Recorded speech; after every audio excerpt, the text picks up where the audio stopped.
A tragedy amid quiet streets. The summer of 1992 should have been like any other in the small town of Oak Ridge, Illinois. Slow-paced, pleasant, and uneventful. It was the kind of place where neighbors knew each other by name, where the biggest commotion was a weekend farmers market or the annual 4th of July parade. Oak Ridge embodied the heartland of America, a pristine slice of small-town life tucked away from the chaos of bustling cities. People prided themselves on their sense of community here. Doors were often left unlocked, children played freely in yards without a care, and residents enjoyed the illusion of safety that came with their peaceful surroundings.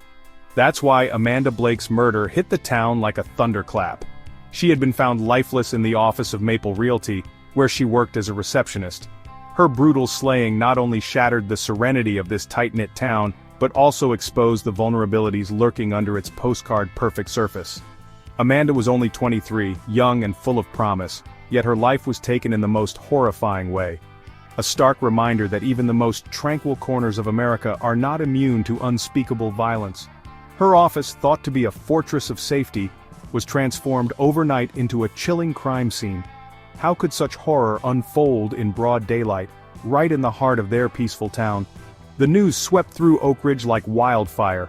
Rumors churned in coffee shops and on front porches as neighbors speculated about what could have happened. Was it a stranger passing through, someone they knew? Nothing like this had ever happened here before, at least not in living memory. For many it was the first time they grappled with the terrifying notion that danger doesn't always come from beyond. Sometimes it wears a familiar face. The sight of police tape encircling the cozy little office on Main Street felt jarring, even surreal to the locals, as if an alien force had invaded their bubble of safety. Amanda had always been a friendly presence in town, known for her sunny demeanor and her love of helping the community. Losing her in such a gruesome way left everyone shaken to their core. Parents hovered closer to their kids, double-checked their locks, and looked at strangers with newfound suspicion. Oak Ridge, though seemingly untouched by time and crime, had lost its innocence. What made the tragedy even more unbearable was its randomness, or at least, that's how it seemed at first. Amanda wasn't involved in anything shady. She wasn't embroiled in conflict. She was just living her life, fresh out of college and excited about what her future held. As someone who greeted everyone with warmth, she had no known enemies. Yet, on an unassuming Tuesday morning, in a quiet office on a sleepy street, everything changed irrevocably.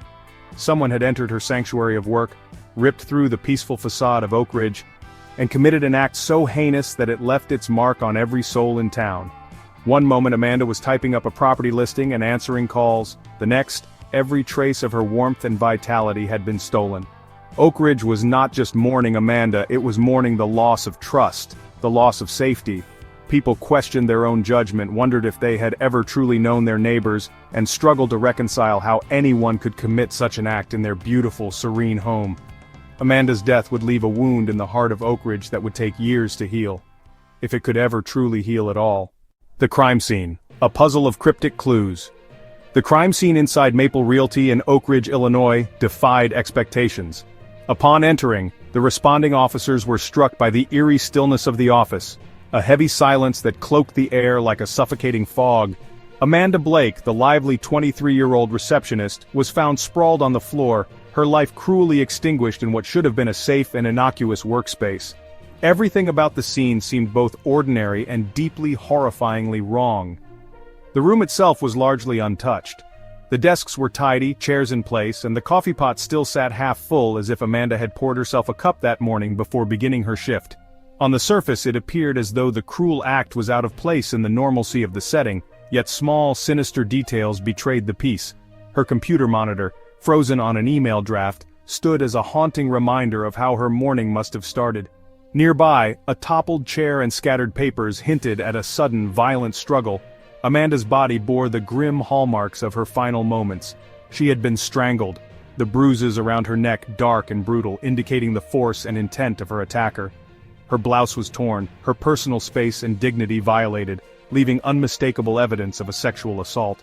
It was vile, calculated, and sickening. But what followed perplexed the investigators even more. There was no sign of forced entry. The building's front entrance had been locked from the inside and the windows were intact, ruling out a break-in. To make matters stranger, Amanda's desk keychain was tucked partially under her paperwork, suggesting that she had been in the middle of work when her attacker arrived. Police deduced that either Amanda had willingly let her assailant in or they had somehow gained access through other means. Looking closer, the scene was littered with confounding details. Fingerprints were found on Amanda's desk, the phone receiver, and in areas of the office where they shouldn't have been.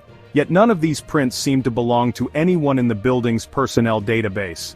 Further complicating matters, the fingerprints didn't belong to a single person. There were several partial prints, some smudged and difficult to trace. Forensic experts carefully examined the office for any trace of the attacker. A shoe print left in a corner near the back exit was one of the few semi-solid pieces of tangible evidence, though the dirt pattern suggested it was from a common sneaker brand, something that millions of Americans wore. A faint trace of DNA, later confirmed to be from Amanda's attacker, was lifted from her body, but it didn't match any known profiles in the National Criminal Database. It was like a ghost had entered the building, committed an unspeakable act, and vanished without leaving behind a straightforward trail. Adding to the investigators' frustration, pieces of Amanda's jewelry, including a small necklace she wore daily, were missing. Was it a trophy, a spur-of-the-moment theft, or had the assailant taken it as a way to slow the investigation, creating the appearance of a robbery gone wrong? The lack of pattern left investigators spinning. Rumors swirled in the small community, only deepening the mystery.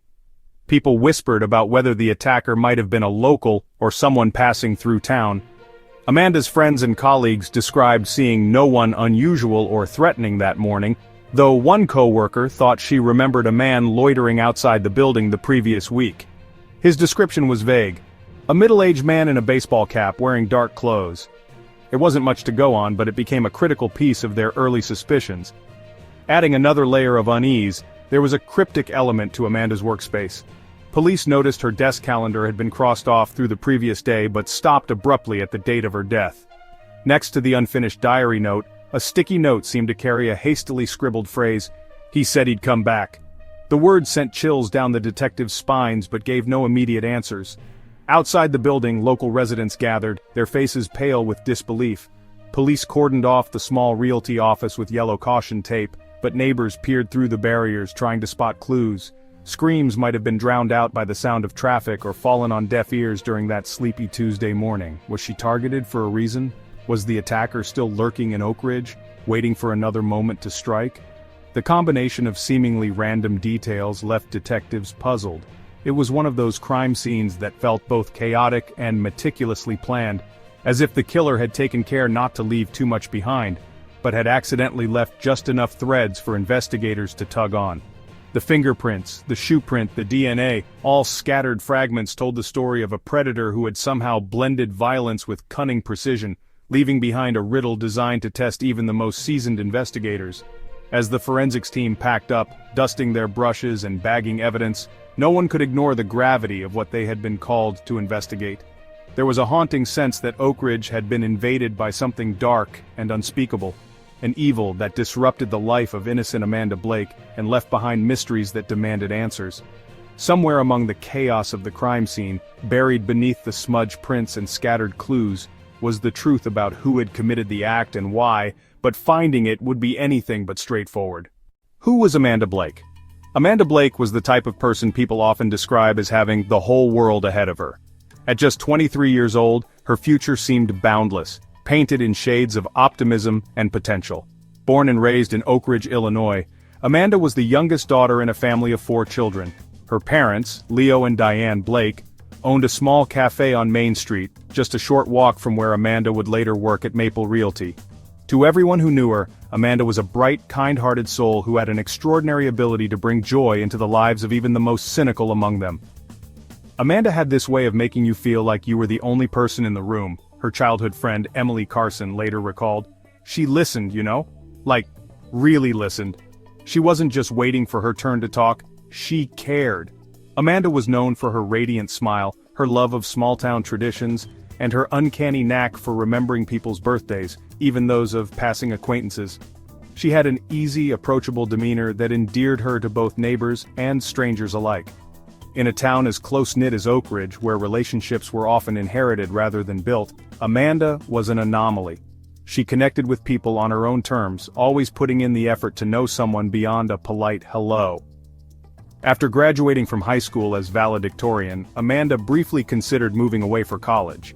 She had dreams of studying creative writing at a university in Chicago, but the rising cost of tuition and her attachment to her family ultimately brought her back to Oak Ridge. Instead, she pursued an associate degree in business administration at the local community college, balancing her coursework with a part-time waitressing job at her parents' cafe. It was during this time that she landed her first official job at Maple Realty as their receptionist. Amanda loved her work at the realty firm, despite the long hours and mundane tasks. She had a knack for organizing files, keeping schedules on track, and making clients feel welcome. Her employer, Sarah Whitman, often described her as the glue that held the office together. Amanda made the often dull business of buying and selling homes feel personal and exciting for customers.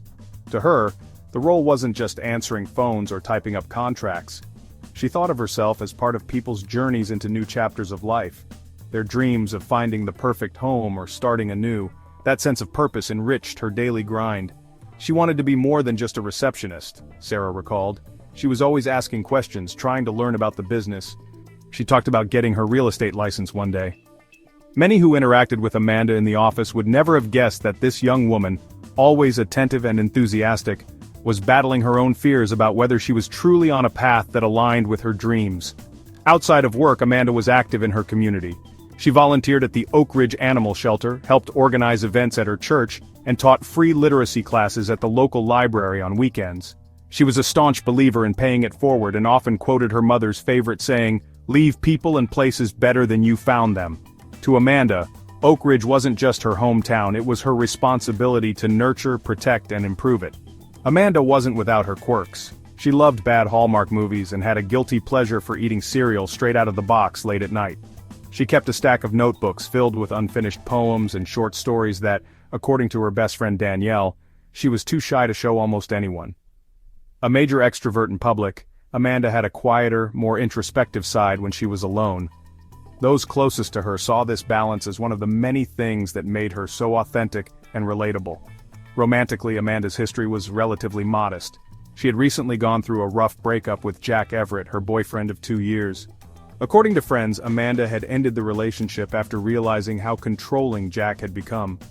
It was not an amicable split, and Jack had struggled with moving on. While the breakup weighed on her, Amanda remained hopeful about love. She firmly believed that the right person was out there, though she wasn't in any rush to find him. Above all, Amanda was someone who inspired hope and affection in everyone she met. She had dreams of writing a novel someday, of traveling to Europe, and of starting her own family. To those who knew her, Amanda's murder wasn't just the loss of an individual, it was the obliteration of a future filled with potential and promise. Her death left a void in Oak Ridge, one that would be felt far beyond the borders of the small town. As the investigation unfolded, Amanda's role in the community became more than a list of accomplishments or personality traits. She became a symbol of the town's innocence, the embodiment of everything Oak Ridge had taken for granted, until it was lost forever. The question that loomed over the townspeople wasn't just who could have done such a monstrous thing, it was also, why Amanda? The first lead, a mysterious witness. In the early days of the investigation, the Oak Ridge Police Department found itself in a frustratingly familiar position, combing through scraps of evidence to piece together a tragedy. Tips were scarce, and though everyone in Oak Ridge had an opinion about who might have killed Amanda Blake, hard evidence was elusive. Then, on the third day after her body was discovered, a potential lead emerged, a witness, or rather, someone who might have seen something. What exactly that something was would soon become a point of contention. Her name was Mrs. Lorraine Daly, an elderly widow who lived in a small white clapboard house a few doors down from Maple Realty.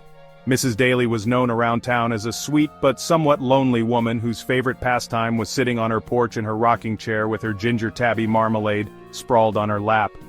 When police knocked on her door to canvass the neighborhood again, she hesitated, clutching her coffee cup, before finally saying, "I might have seen something strange on the morning Amanda was killed." Lorraine's voice quivered slightly as she recounted what she remembered. "I like to sit out on the porch in the mornings, to watch people pass by on their way to work. It was around 9 a.m., maybe a little later. I noticed a man standing at the corner of Maple Realty across the street smoking a cigarette. He was just standing there. Didn't look like he was waiting for a ride or anything, he stayed there for quite a while." Intrigued but cautious not to jump to conclusions, the officers pressed her for more details. "What did he look like, Mrs. Daly?" one officer asked, leaning forward with his notepad. She thought for a moment, recalling the scene through the fog of her morning routine. "He was tall, maybe 6 feet or so. He wore a dark jacket even though it was hot that day. And, She paused, trying to focus her memory. "He had on a ball cap, pulled low so I couldn't see much of his face, but he looked tense." "Tense? What do you mean by that?" the officer asked gently. "Well," she said, her brow furrowing as if searching for the right words. "He was pacing back and forth near the corner like he couldn't decide what he wanted to do. And he kept glancing at the office at the front door. I remember thinking, does he have an appointment or is he up to no good? But then Marmalade jumped off my lap and I looked away. By the time I looked back, he was gone." It wasn't much to go on, but in a town where strangers were rarer than a blue moon, Mrs. Daly's account stood out. The investigators left her house with more questions than answers. Was the man she had seen just a harmless passerby? Or could he have been Amanda's killer? Why had he been loitering, apparently so focused on the Maple Realty office? And most importantly, where had he gone? Over the next few days, detectives circulated a rough description of the man around Oak Ridge. A middle-aged man, tall, wearing a dark jacket and a ball cap. Flyers were posted at the diner, the gas station, the library, anywhere locals might gather. However, the description was vague enough to apply to any number of people. In a town where privacy had always been a given, neighbors began to cast suspicious glances at anyone who remotely fit the description. Was that man at the hardware store acting strange, or was he just in a rush? Did the guy sitting alone at the bar last night look tense, or was he just tired? Despite the town-wide effort to track down the mystery man, no one had anything more concrete to offer. Even Mrs. Daly began to second-guess herself. "Maybe I imagined it," she admitted in a follow-up conversation with the police, "or got the time wrong. All I know is he didn't feel right. You know, like when you get that bad vibe about someone?" Her bad vibe was enough to set the investigators on edge. If the man was real and if he was connected to Amanda's death, his behavior at the scene could suggest premeditation. Paced steps outside the office. Hesitation. Watching the building. It painted a picture of someone deliberating their next move. Someone who might have decided in that moment to take Amanda's life. But why? Was she targeted?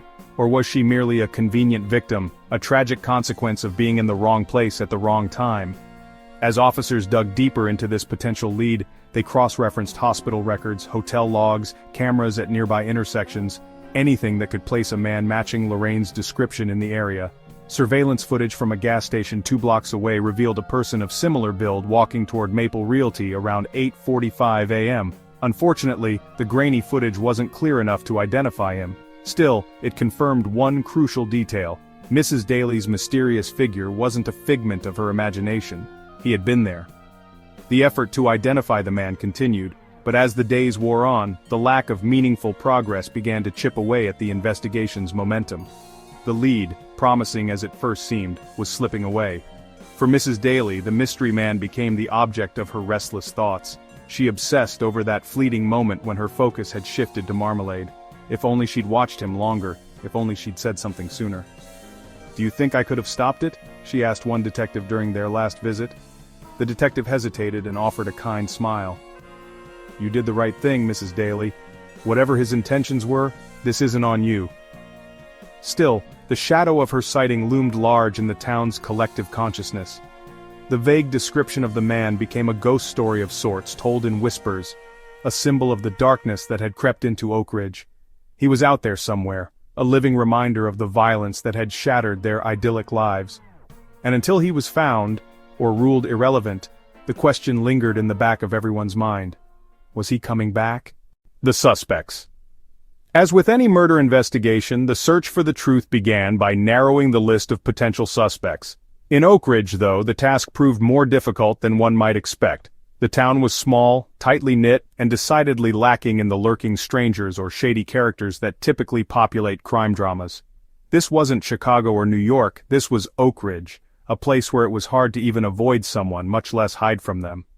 But as investigators dug deeper into Amanda Blake's life, a few names began to surface.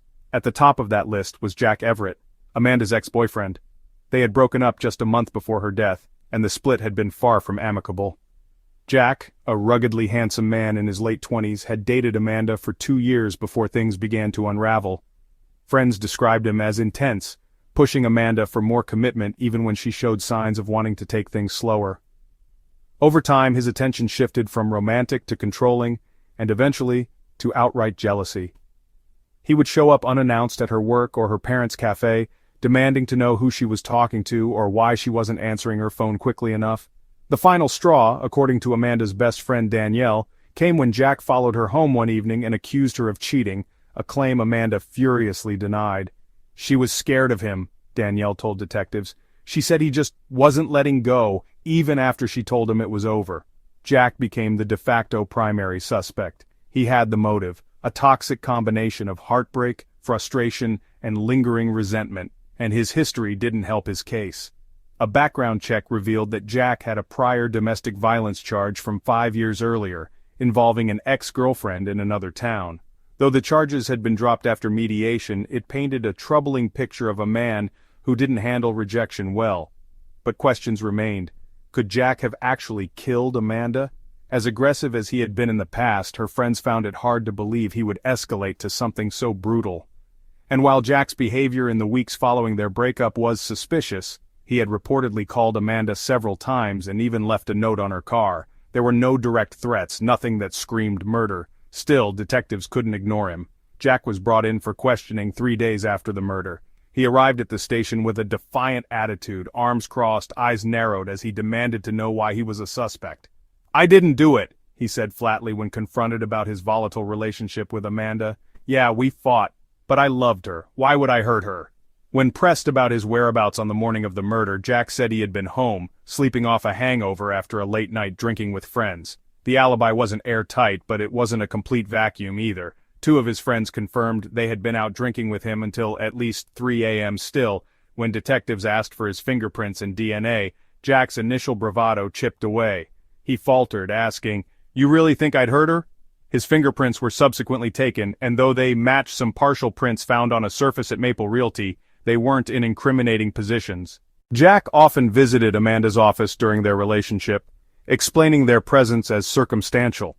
While Jack's name hung heavy over the investigation, another potential suspect emerged, Joe Ramirez, a handyman who occasionally did odd jobs for Maple Realty. Joe was a loner, known around town for being quiet but not particularly friendly. He was also rumored to have a temper.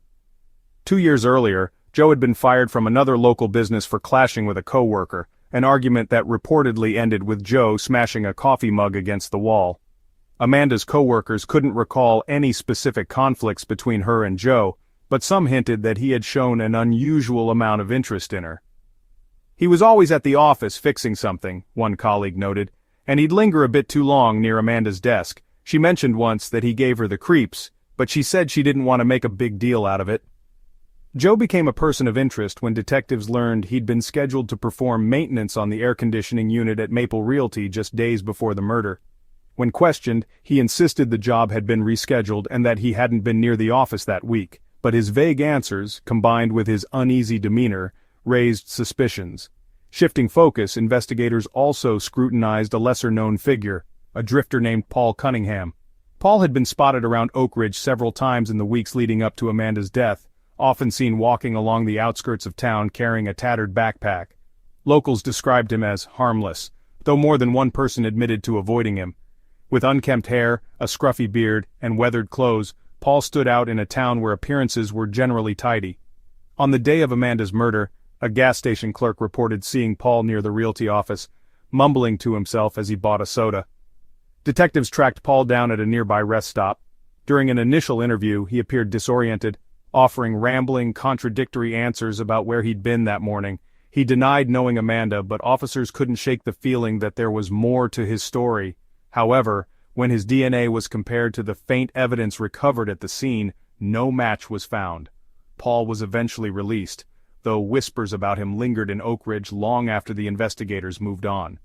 As detectives charted out the web of suspects, none seemed to fit the role of Amanda's killer perfectly.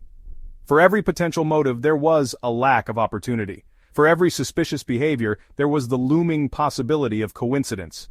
Jack Everett remained a strong focus. But, without concrete evidence tying him directly to the crime, the case began to stall. Meanwhile, the people of Oak Ridge, many of whom couldn't fathom that one of their own could be responsible, started to grow restless. Could the monster who killed Amanda still be walking among them?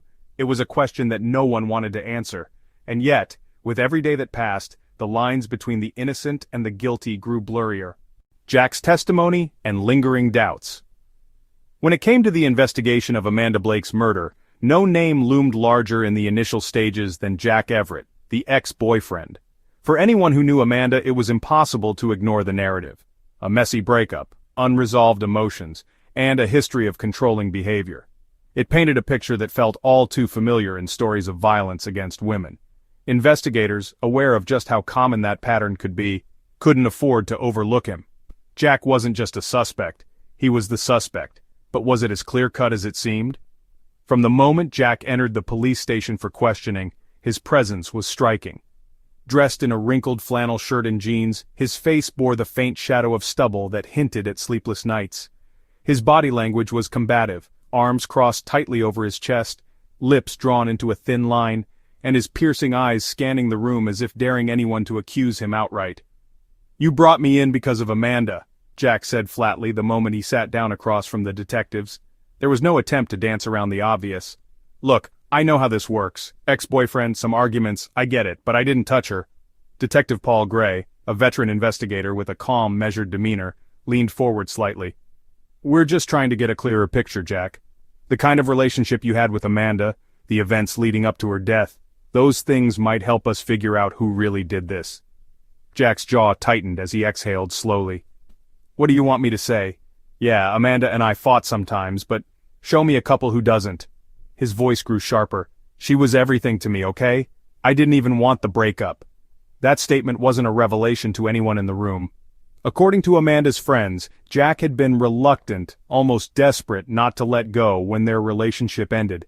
He had attempted to reconcile multiple times, showing up at Amanda's workplace uninvited, leaving notes on her car, and even confronting her outside her parents' cafe. He just didn't know how to stop, Amanda's best friend Danielle had told investigators earlier. She said he made her feel like she owed him something. It wasn't love anymore, just control. "I know what Amanda told people about me," Jack continued, his tone oscillating between defensive and pained. "Maybe I came on too strong after the breakup, I'll admit that. I hated losing her, but I wasn't stalking her or whatever you're thinking." Detective Gray kept his expression neutral. "Where were you the morning Amanda was killed, Jack?" Jack rubbed the back of his neck, shifting uncomfortably in his seat. "I was at home," he replied after a pause. "I'd been out drinking with Logan and Kyle, my friends, the night before. Got back late, slept in. They'll tell you the same thing." "And what time did you wake up?" Detective Gray probed. Jack hesitated. "Late, around 10, maybe closer to 11.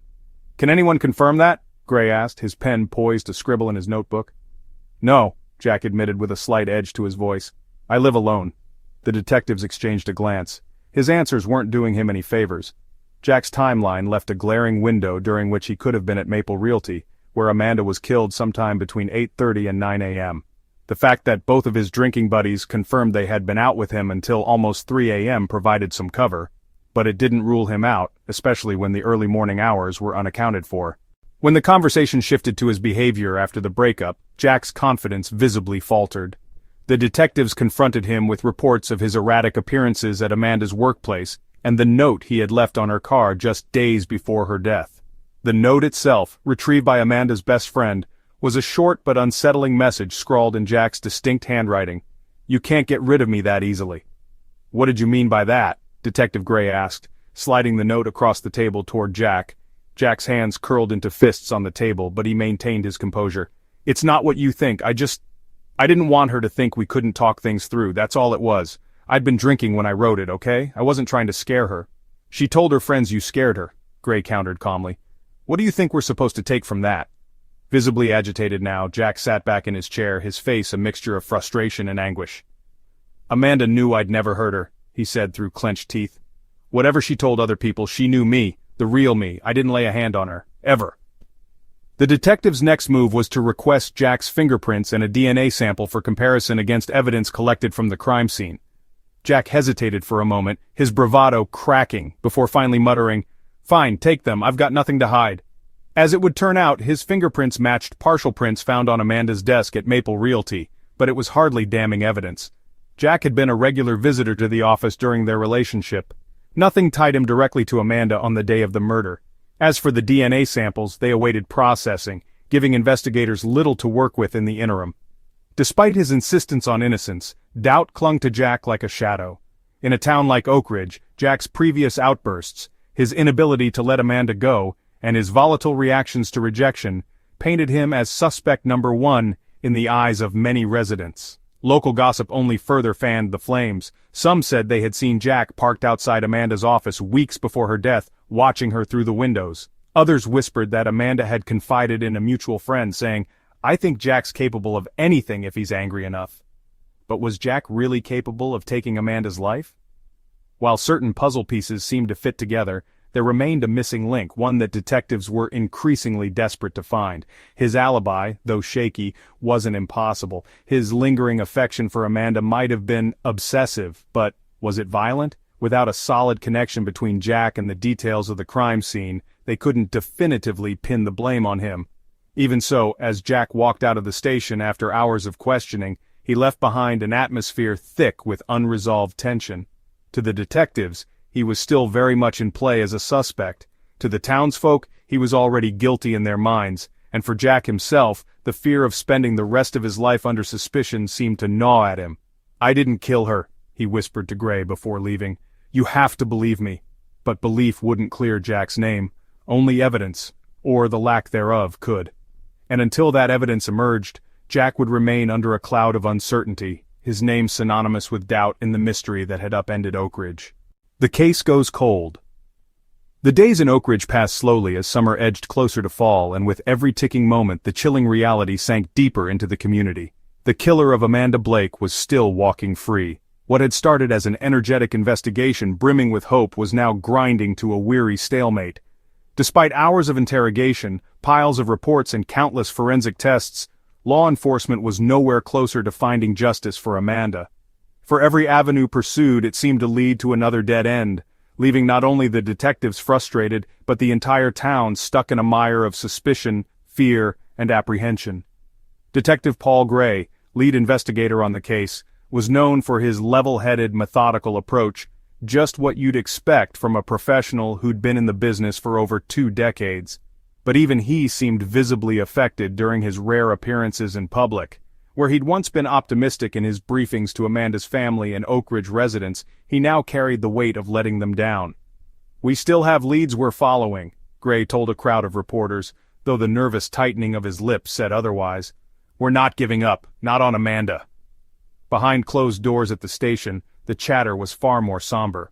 The fingerprints found at the scene of the crime had been disappointingly inconclusive. Partial prints belonging to people who had known and visited Amanda, a few co-workers, Jack Everett and her best friend Danielle, were easy enough to dismiss. But the other prints, the unknown ones, were useless without a database match. Similarly, the faint trace of DNA taken from Amanda's body teased a truth they couldn't yet uncover. It didn't match Jack or anyone else in the system. It was as if the killer didn't exist, a phantom who had slipped in and out of Amanda's life in the blink of an eye. And then there was the eyewitness account by Mrs. Lorraine Daly. Her story about the man in the ball cap pacing in front of Maple Realty had inspired a flurry of follow-ups, sketch artists, flyers, town-wide door knocks, but produced nothing of substance. Detectives scoured gas stations, stores, and any other place with a surveillance camera within a 2-mile radius of Maple Realty, combing through hours of footage. One clip from a nearby gas station had shown a figure matching Mrs. Daly's description, but the grainy image gave no identifiable features. It was a shadow, nothing more. The man in the ball cap faded from focus, leaving investigators exasperated. Had this man even been involved? Or was he just another distraction on a path riddled with red herrings?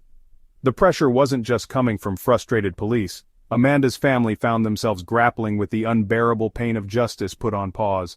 Leo and Diane Blake, usually the pillars of kindness and warmth in Oak Ridge, had begun avoiding the cafe they had once loved running together. "People mean well," Diane admitted to a neighbor, "but every conversation just circles back to Amanda. There's no escaping it. To mourn a daughter is one thing. To do it as the centerpiece of a small-town tragedy, with no resolution in sight, was something else entirely. Diane stopped answering calls from reporters, and Leo threw himself into fixing things around their home, though his wrenching sobs sometimes drifted through the open windows, spilling into their quiet, grieving street. The town itself was changing, its timeless charm soured by the fear that Amanda's killer might still be among them. Sunday morning church services became awkward affairs, with congregants eyeing one another warily. At the diner, conversations fell silent when a stranger walked in, or an Oak Ridge local lingered too long without saying much. Children who once played freely in their front yards were now kept close to home, and gun sales in this sleepy Midwestern town quietly spiked. The sense of trust that had once bound this close-knit community was unraveling, thread by thread, as the weeks dragged on. Detective Gray and his team briefly turned their attention back to suspects who had already been questioned. Jack Everett was visited again, though he maintained his innocence, now with an air of resignation rather than outrage. "You know I didn't do this," he told them during their follow-up questioning, "but you're never going to stop coming back, are you?" His alibi, as flimsy as it was, couldn't be disproved or confirmed. And while his fingerprints and note left on Amanda's car were deeply unsettling, there was no evidence tying him directly to the crime. Another round of pressing questions was directed at Joe Ramirez, the handyman whose demeanor had raised concerns the first time he was questioned. But Ramirez, with his crude attitude and short fuse, doubled down on his claim that he hadn't been near Amanda's office on the day of the murder. His story didn't change, and without hard evidence, the detectives found themselves hitting the same brick wall repeatedly. Even the drifter Paul Cunningham, who had been briefly detained near the edge of town, was officially ruled out when his ALF exam DNA proved to be no match to the crime scene evidence. But none of this was comforting to Amanda's community. Townspeople whispered behind closed doors, speculating wildly about the possibility that the killer wasn't a stranger at all, but someone they knew all too well.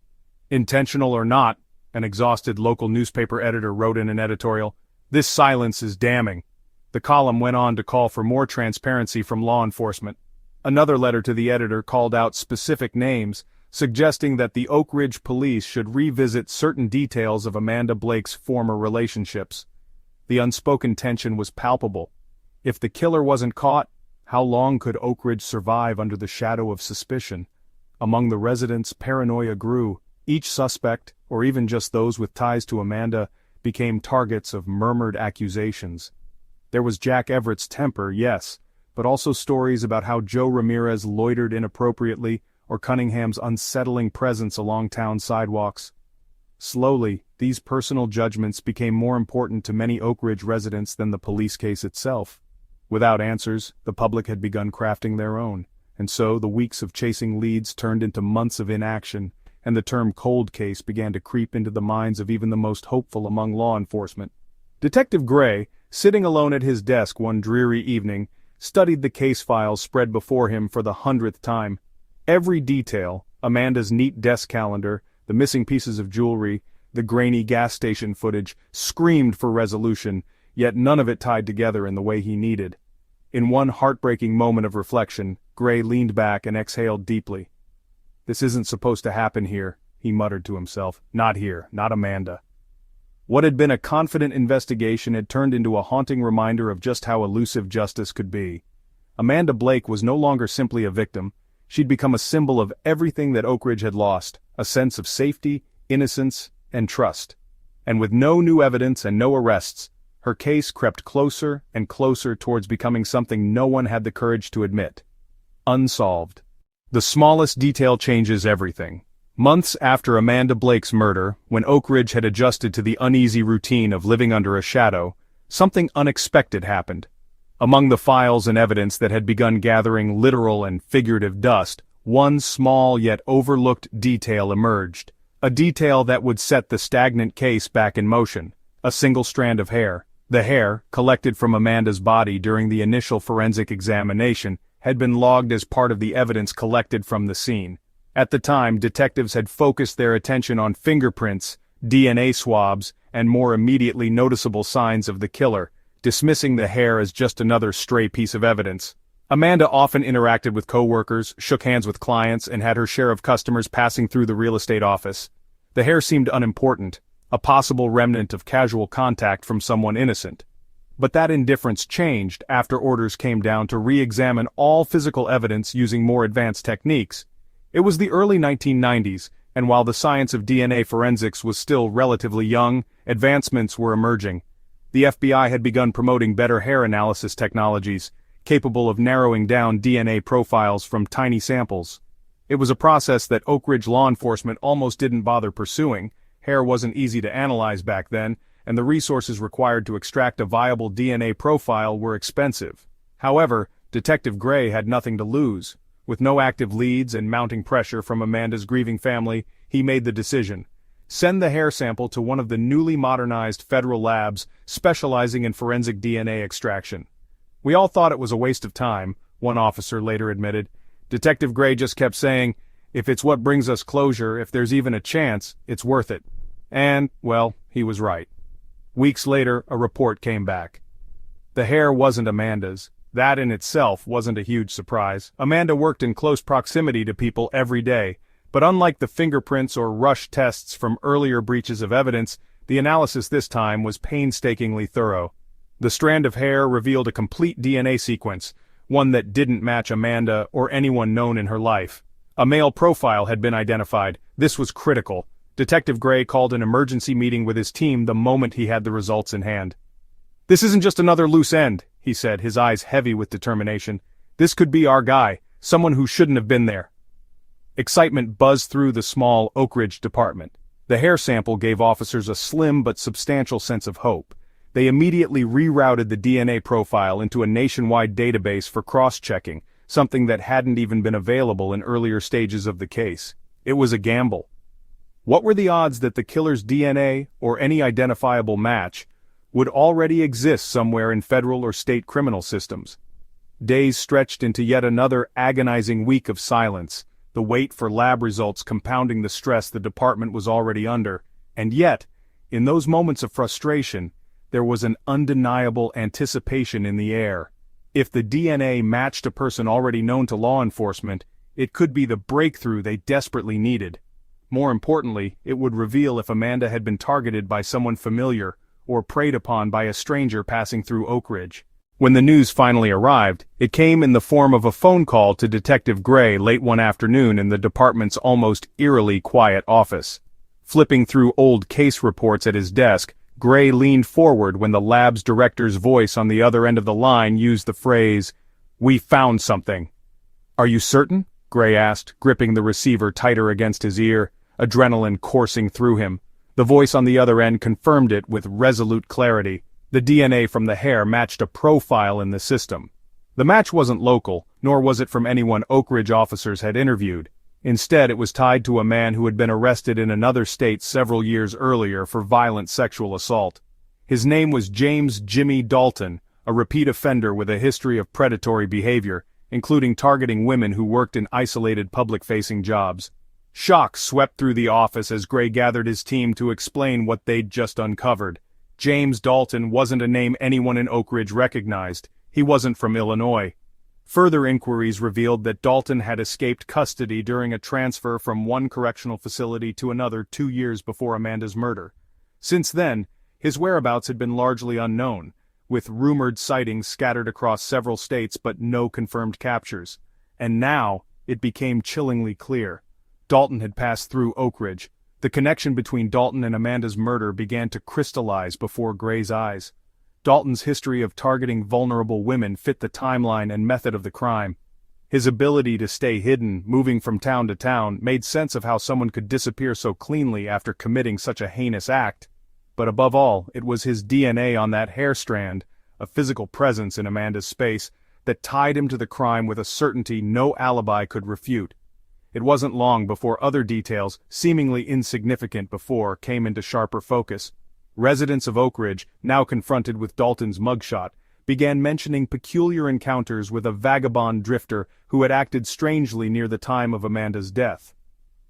A gas station attendant suddenly remembered a man buying snacks late at night, reeking of body odor and behaving erratically. Another community member pieced together having seen a man camped out near the edge of town, not far from the railroad tracks. "We had a phantom," Gray would later say in interviews. "For months we were chasing suspicions, dead-end theories, and people we thought we knew. when the real threat had never truly been inside Oak Ridge at all. He was passing through, a predator. We were never going to see him coming. But now, Gray had something more than suspicions.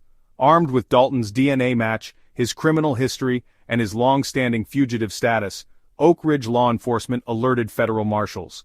The hunt for James Dalton was underway, and for the first time Amanda's case, fraught with dead ends and unanswered questions, surged forward with a clarity that had long felt unattainable.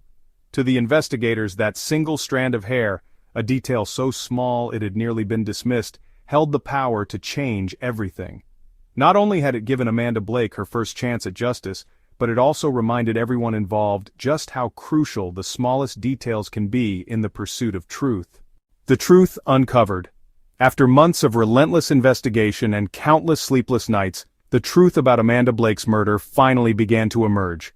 The DNA match leading to James "Jimmy" Dalton, identified from a strand of hair left behind at the crime scene, was the lifeline detectives had desperately been waiting for. However, even with this breakthrough, the road to justice was still long, riddled with challenges, and some shocking revelations that painted a horrifying picture of the man responsible for Amanda's death. Detective Paul Gray had always approached investigations with patience and rigor, but nothing could have prepared him for the twisted journey that lay ahead. The discovery of Dalton's DNA meant more than just a name in the file. It was the answer to a lingering mystery that had haunted not only Amanda's family, but the entire town of Oak Ridge. For months the community had been torn apart by paranoia and whispered accusations. Now, they had a face, a real monster to blame. But for Detective Gray, this wasn't the end of the investigation, it was only the beginning. The search for Dalton intensified as Oak Ridge law enforcement joined forces with federal marshals and out-of-state agencies to piece together his movements. Dalton had been a fugitive for over 2 years, escaping custody during what was supposed to be a routine prison transfer in Missouri. He had originally been convicted of sexual assault and battery against a young woman, a case alarmingly similar to Amanda's. After his escape, Dalton had seemingly disappeared, leaving only a trail of unconfirmed sightings and scattered incidents of petty crime across multiple states. Now it was clear, Dalton hadn't just been hiding, he'd been hunting. "This is the kind of guy who thrives on invisibility," Gray said during a press conference. "He drifts from place to place, blending in just enough to avoid suspicion but dangerous enough to strike when no one is looking." Indeed, Dalton's modus operandi suggested a calculated predator.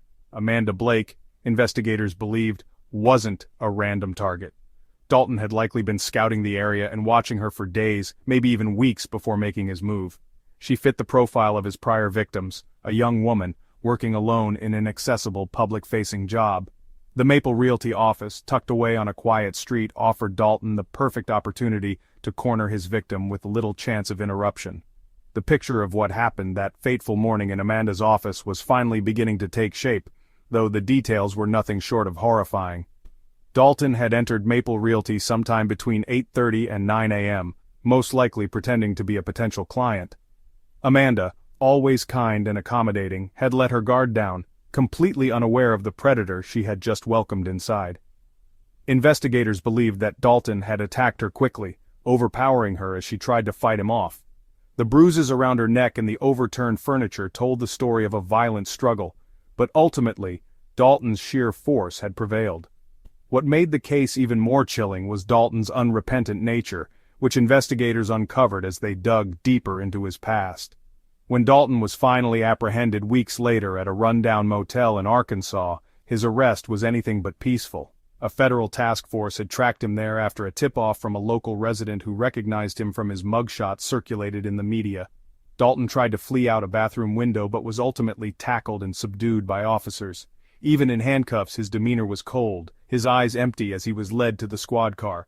It was almost as if he enjoyed the chaos he had created. During his initial questioning, Dalton showed no remorse. He denied nothing but offered little in the way of explanation, his voice eerily calm as he recounted the events leading to Amanda's death. "She was there, and I needed something," he reportedly told investigators, his words as callous as they were devoid of humanity. "She just looked like someone who'd be easy to take." That statement alone sent chills through everyone in the room. There was no complicated motive, no deep-seated vendetta against Amanda. Her death had been, to Dalton, just another primal act on his list, a tragic consequence of being in the wrong place at the wrong time, in the path of a monster. But while Dalton's capture brought some measure of relief to Oak Ridge, it also reopened old wounds for Amanda's family. In court, the details of Dalton's actions were laid bare, forcing Leo and Diane Blake to confront the brutality of their daughter's final moments. Dalton's trial became a national spectacle, with reporters flooding the small town and turning the courthouse into a media circus. The prosecution painted Dalton as a true predator, using his violent criminal history to highlight the clear and present danger he posed to society. The jury deliberated for only a day before returning with a guilty verdict. Dalton was sentenced to death for Amanda's murder, a punishment that felt like justice to some but hardly a consolation to her grieving parents. "Amanda was our light," Diane said in an interview after the sentencing. "No verdict, no punishment, no amount of time will ever fill the hole he created when he took her from us." The trial also revealed just how carefully Dalton had evaded suspicion in the months after Amanda's murder. He had been living under a series of false names, doing odd jobs for cash, and avoiding any sort of paper trail. His arrest brought to light a string of other unsolved cases in nearby states that bore his signature, though none as heartbreaking as Amanda's. Dalton had slipped through the cracks for years. For law enforcement and society alike, his story was a harsh reminder of how easy it could be for predators to hide in plain sight. While Oak Ridge could finally breathe a collective sigh of relief knowing Dalton was off the streets, the scars of Amanda's case lingered. The Blake family eventually sold their cafe, unable to stand the daily reminders of their daughter's absence. The realty office where Amanda had worked quietly closed its doors, leaving behind an empty storefront, a symbol of a tragedy that had reshaped the entire town. Amanda's murder had started as a mystery, spiraled into paranoia, and ended with a truth that none in Oak Ridge would ever forget. It wasn't just that Dalton was found and brought to justice, but that his evil had exposed the fragility of the community's trust in one another, a trust they were still working to rebuild. For Detective Gray, solving the case was bittersweet. On one hand, he had fulfilled his promise to Amanda's family, to get answers, to find the man responsible, and to bring him to justice. Yet the nature of those answers, the simplicity of Dalton's monstrous motivation, was a stark reminder of the senseless cruelty humanity is capable of. "We chase these details, these leads, these pieces of evidence," Gray said in an interview years later.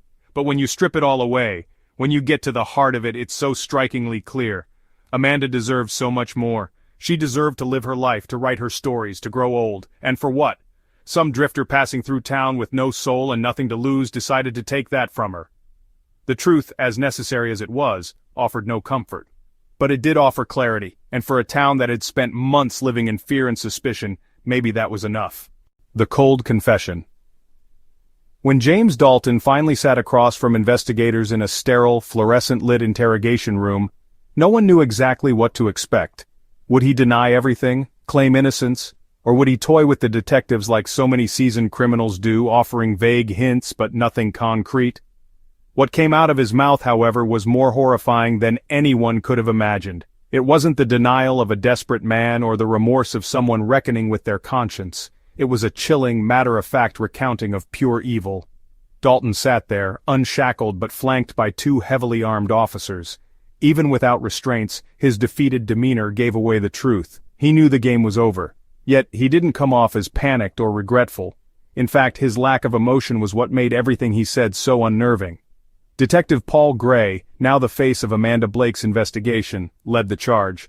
This wasn't Gray's first time facing down a predator, though Dalton was unlike anyone he'd dealt with before. A man entirely unburdened by guilt, completely hollow but keenly aware of his own monstrosity. Gray slid a file onto the table, its contents apparent through a neatly arranged stack of photos and case notes. On top was an image of Amanda, frozen forever with her warm smile and bright eyes. Dalton's blank expression didn't change when his eyes glanced at the photo. If anything, it seemed like he was looking past it, not at it. "You know why you're here," Gray began, his tone calm but firm. It wasn't a question. Dalton leaned back in his chair and gave a small shrug.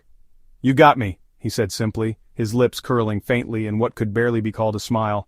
It wasn't gloating, it was resignation. "Let's talk about Amanda Blake," Gray continued. "We have your DNA, we know you were there." Dalton tilted his head slightly, his eyes narrowing.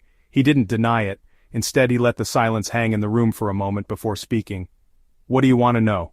This wasn't the typical reaction of a suspect. There was no protest, no immediate grasping for excuses. Dalton's calm acceptance unnerved even the most experienced officers in the room, but Gray stayed steady, asking the questions he had rehearsed in his head 1,000 times. "Why Amanda?" Gray asked, keeping his eyes locked on Dalton. For a long, drawn-out second, Dalton just stared back at the detective as if he were bored, and then he said in a voice devoid of any inflection, "Why not?" It was an answer that sent a chill through the room. To Dalton, Amanda wasn't a person. She wasn't a woman with dreams or a life that mattered. She was an opportunity, a means to an end, a trophy he felt entitled to claim. "She was there," Dalton continued after a beat, as though his explanation were sufficient. "Wrong place, wrong time." Gray leaned forward slightly, his jaw tightening. "But you watched her, didn't you? You followed her." Dalton shrugged again, seeming almost amused by the detective's persistence. "I saw her a couple of times. That little office she worked in, it was quiet. Pretty. Nice little town, you know. No one locks their doors around here. No one thinks anything bad's gonna happen to them." The coldness in his voice was matched only by the grotesque ease with which he spoke. Amanda, he explained, had simply caught his eye, days before her murder. He had been passing through Oak Ridge, drifting from one place to another like he always did. Dalton had stopped in town to rest for a few nights and stumbled upon Amanda while casually walking through Main Street. "She was smiling," Dalton said, his voice devoid of any understanding of how horrifying his words sounded. "Talking to someone outside that cafe down the street. Friendly girl. Easygoing.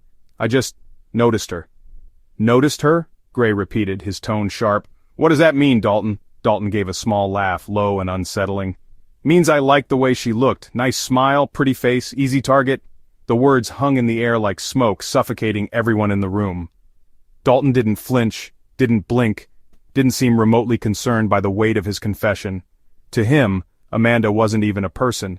She was an object, a passing attraction turned conquest. He went on to describe how he had spent the next few days observing her routine. He never followed her home. He bragged about being smarter than that, but he made note of her comings and goings when she was most likely to be alone at the office. The realty business, he figured, didn't get much foot traffic on weekday mornings. It was, in his words, the perfect setup. On the morning of the murder, Dalton walked into Maple Realty under the guise of a potential client. Amanda, unsuspecting as always, greeted him warmly. He told her he was looking to buy property, something with a lot of space and no neighbors. Amanda had grabbed a folder and begun showing him listings. That was when Dalton made his move. "I didn't plan to kill her, at least not at first," Dalton said casually, as if discussing a bad decision at the grocery store. "But, you know, things escalated." The details of the attack were gruesome, and as Dalton described them, his voice remained flat, unnervingly clinical, as though he were recounting the weather. Amanda had tried to fight back, clawing at him as he strangled her. The scratches on his face, visible in his mugshot, were reminders of her desperate struggle for survival. But Dalton, larger and stronger, overpowered her. When it was done, when Amanda's body lay lifeless on the floor, Dalton stayed in the office for a few minutes, rifling through her belongings. He hadn't taken much, a few pieces of jewelry and some cash, but it wasn't really about stealing. It was about prolonging his time in that space, soaking in what he'd just done. "You think that makes you powerful?" Gray asked, his voice trembling ever so slightly from anger. Dalton smirked, leaning forward for the first time. "It's not about power, it's about control." The words came out like venom. Throughout the interview, Dalton never once expressed remorse. He didn't hesitate, didn't stumble over words. His confession wasn't coerced, it flowed freely like a man recounting an old fishing trip, and that was what made it so vile. Dalton didn't see Amanda as a human being, and he didn't see himself as a monster. To him, it was just something that had happened, a moment of violence in an otherwise mundane existence. By the end of the interrogation, the room was filled with a heavy silence. Even the most hardened officers felt sickened by what they'd heard. Dalton was charged that same day, his own words sealing his fate. But while his confession provided answers, it offered no solace. For Amanda's family and the people of Oak Ridge, hearing the truth didn't bring closure. It only deepened the wound. Dalton's cold confession was a grim reminder of the darkness lurking in the most unexpected places. In the end, his lack of humanity was what defined him, and it was what made Amanda's death all the more heartbreaking. The day justice was delivered. It was a gray, overcast morning in May 1994 when James Dalton was escorted into the execution chamber at the penitentiary in Huntsville, Texas. The sky hung heavy with unspoken emotions, a fitting backdrop to the day justice would finally be carried out. Inside the prison walls, there was a somber stillness. For those who had witnessed his trial, for those who knew Amanda Blake, and even for the guards who had stood watch over Dalton every day, this moment was inevitable but no less overwhelming.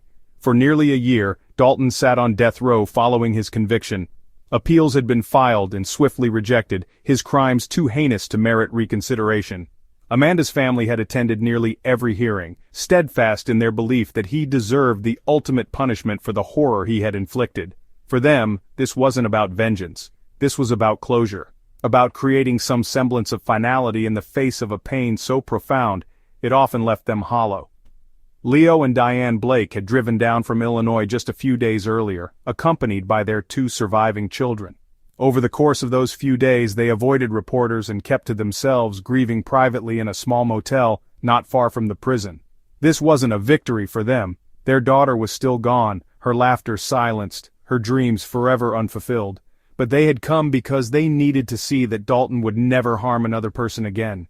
They had come because Amanda deserved at least that much. The morning of the execution was quiet, almost too quiet. Outside the prison gates a small crowd had gathered, activists opposing capital punishment, others holding signs demanding justice for Amanda. The balance between the two groups was tense, their chants merging into a strange cacophony of righteousness and defiance. But for the Blakes, it was all background noise. None of it mattered. Nothing anyone said or believed could bring Amanda back. This day wasn't about anyone but her. At 9:45 a.m., Dalton was led into the chamber, shackled and escorted by 2 guards. He had spent his final hours in silence, refusing a traditional last meal. When offered the chance to speak to a spiritual advisor, he waved the offer off dismissively. To the very end, he had remained the same cold, emotionless figure who had stunned investigators with his apathetic confession. Reporters noted how he carried himself with an almost disconcerting calm, as though he was walking to a routine doctor's appointment rather than his execution. The chamber itself was sterile, clinical, and devoid of any warmth. A single gurney stood in the center, flanked by the necessary medical equipment to administer the lethal injection.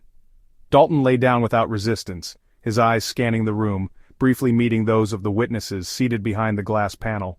There was no fear, no remorse, no indication that this moment carried any significance for him. For a man who had spent his life causing chaos and despair, this was just another day. The Blakes sat together, Leo and Diane on either side of their 2 oldest children, their hands intertwined tightly. Diane's lips trembled as she held back tears, while Leo's jaw was set firmly, his face unreadable. It was a deliberate choice to attend this execution. They had debated it for weeks, wondering if watching would bring any kind of peace, if it would somehow ease the burden they had carried since Amanda's death. But as they sat there, staring at the man who had taken their daughter from them, they realized there would never be peace, only a sense of finality. The warden read aloud the list of Dalton's crimes, his voice steady but heavy with the weight of his responsibility. He asked Dalton if he had any last words to share. The room seemed to hold its breath as everyone waited for the reply. Dalton paused briefly, his eyes locking on the ceiling, before giving a faint smirk. His final words were chillingly simple. "None of this matters now, does it?" With that, he closed his eyes as though indifferent to his fate. At precisely 10 a.m., the execution began. The drugs flowed through the intravenous lines, their effects swift and irreversible. Dalton's chest rose and fell a few times before his body gradually stilled. After several moments, the attending physician declared him dead. The entire process took less than 15 minutes, but for the Blakes and everyone in the room, it stretched endlessly. Time hung thick and suffocating as they watched the life slowly leave the man who had robbed Amanda of hers. For Diane, the moment was overwhelming. She clasped her mouth with one hand, her trembles growing harder as tears escaped down her cheeks. Leo reached out to steady her, his own eyes glistening though he refused to break down. Their children sat silently, staring through the glass, unsure if what they felt was relief, sadness, or something in between. When it was over, the warden offered a brief statement for the witnesses. "Justice has been served today," he said, though his voice betrayed a hint of doubt over whether justice was ever truly possible in situations like this. The witnesses were then escorted out, one by one. As the Blakes walked back into the sunlight outside the prison gates, they were met with a swarm of reporters, microphones thrust toward their faces as cameras flashed incessantly. "Do you feel closure now that Dalton is dead?" one reporter called out. Leo stopped, turning to face the crowd. His voice was low but firm as he replied, "Closure? There's no such thing as closure when you lose a child, but knowing he can't hurt anyone else, knowing no other family will have to go through the hell we went through, that's something." Diane, barely able to speak, added quietly, "This wasn't justice for us, it was justice for Amanda, that's all." Back in Oak Ridge, the news of Dalton's execution rippled through the community. Some residents felt a sense of justice, others found themselves grappling with mixed emotions. Dalton's death didn't erase the fear or heartbreak his actions had brought to their once peaceful town. The scars he left behind, on Amanda's family, on the people who had known her, on Oak Ridge itself, were permanent. Later that evening, Diane and Leo sat together in their motel room, the exhaustion of the day pressing down on them. Diane clutched a framed photo of Amanda, taken at her college graduation, while Leo stared blankly out the window. For all their differences as individuals, they shared one quiet, unspoken thought. Dalton's execution had ended one chapter, but it hadn't ended the story. It never would. What the day of justice delivered wasn't peace, it was merely an ending, and sometimes, for families like the Blakes, that was the most they could hope for. A lesson in justice and vigilance. The story of Amanda Blake's life and death left a deep scar on Oak Ridge, but it also carried with it lessons that would echo far beyond the borders of the small, quiet town. Justice, when it finally came, was incomplete. It did not heal wounds, nor did it restore what had been lost. But what it did leave behind was a community forever changed, no longer cloaked in naive belief that evil could not touch them, no longer assuming safety simply because of their familiarity with one another. Amanda's story became a solemn reminder of both the fragility of life and the necessity of vigilance. For Amanda's parents, the lessons were as deeply personal as they were painful. Leo and Diane Blake, once beacons of joy and support for everyone around them, found themselves learning to walk through a world that now felt foreign and unsettling. They spoke sparingly of justice, but often of purpose. Amanda would have wanted people to learn from what happened to her, Diane reflected during an interview months after James Dalton's execution. She would have wanted us to look out for each other, to be braver, more careful. In the years that followed Amanda's murder and the resolution of her case, the Blakes channeled their grief into advocacy. They knew there was no bringing her back, but there was a need, perhaps even an obligation, to make her story matter. They hosted events in her honor, creating scholarships for young women working in public-facing jobs like Amanda's.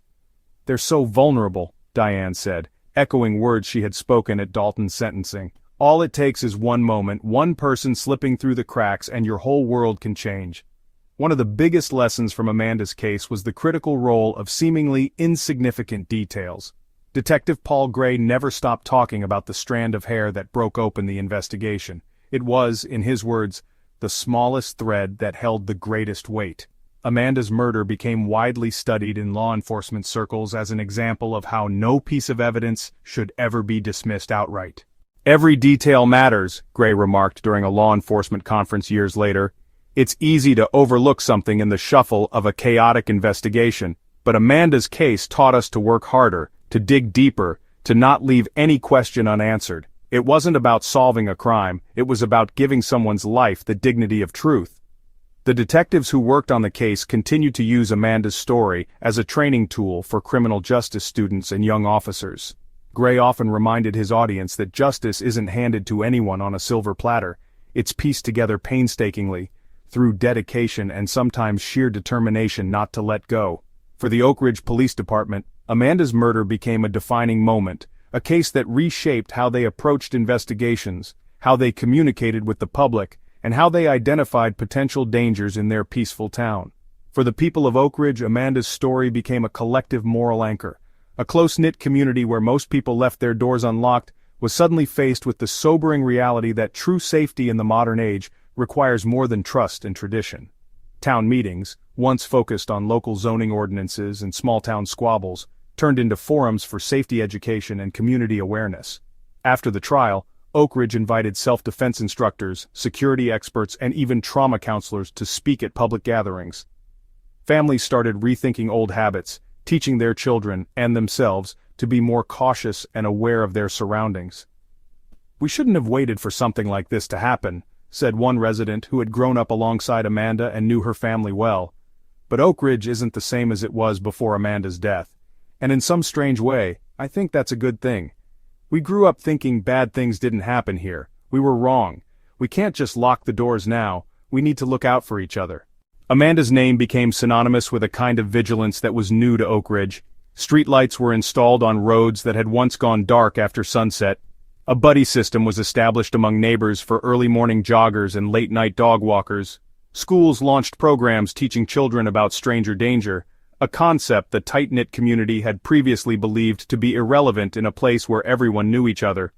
But the lessons from Amanda's case weren't just about external vigilance, they were also about introspection. Her death forced friends, neighbors, and even strangers to confront difficult questions about morality, unity, and forgiveness. How could they have missed the danger brewing in their midst? How could so much pain have been inflicted on one of their own? While Dalton's capture and execution brought some measure of accountability, it didn't erase the pervasive thoughts that haunted many. Could we have prevented this? Did we fail her? Her former colleagues at Maple Realty carried those questions heavily. Though Dalton was a stranger passing through, there was still unease about whether more could have been done to protect Amanda that morning. The surviving staff anonymously created a brochure, distributed to dozens of small businesses in the region, detailing simple but effective security tips for protecting employees vulnerable to public interaction. Paired with an essay titled Amanda's Story, it aimed to humanize the abstract concept of workplace safety. "You hope you never need something like this," read the brochure. "But if you think it can't happen here, you're mistaken. Amanda thought that way, so did we."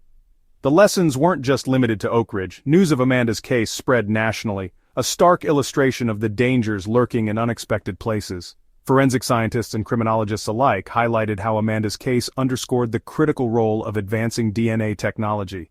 They pointed out that Dalton might never have been caught, if not for new methods of extracting genetic profiles from evidence as minute as a single strand of hair. This sparked conversations about funding for forensic labs and the importance of relentlessly updating decades-old investigative methods. As time passed, Amanda Blake's murder became more than just a cautionary tale. It became a reason for change. Her parents, though often grief-stricken, would light up whenever someone mentioned Amanda's legacy. "She deserved so much more," Diane would say, her voice wavering but resolute. "She was kind and brilliant and full of energy, and even though she's gone, she's still making a difference." For many in Oak Ridge, the memory of Amanda was kept alive through new traditions. An annual 5K charity run titled Amanda's Light was created, raising money for scholarships, community safety programs, and forensic research. Her poetry, discovered by her parents in old notebooks after her death, was published posthumously by her family as part of a small book that sold copies nationwide. The proceeds funded literacy programs for underprivileged children, a cause Amanda had cared about passionately. Her story also carried a message about humanity's deeper responsibilities. While justice for Amanda ultimately resulted in James Dalton's capture and execution, it never erased the emptiness her absence left behind. The pain of losing her, the terrifying randomness of how it happened, and the coldness with which it was carried out, all served to remind people of the fragility of life and the responsibility to honor it. Amanda Blake is remembered not just as a victim, but as a symbol of resilience, courage, and the wake-up call Oak Ridge and the world needed. Her tragedy became a rallying cry for better protection, greater compassion, and above all, the understanding that anyone, anywhere can make a difference by showing vigilance and care for those around them.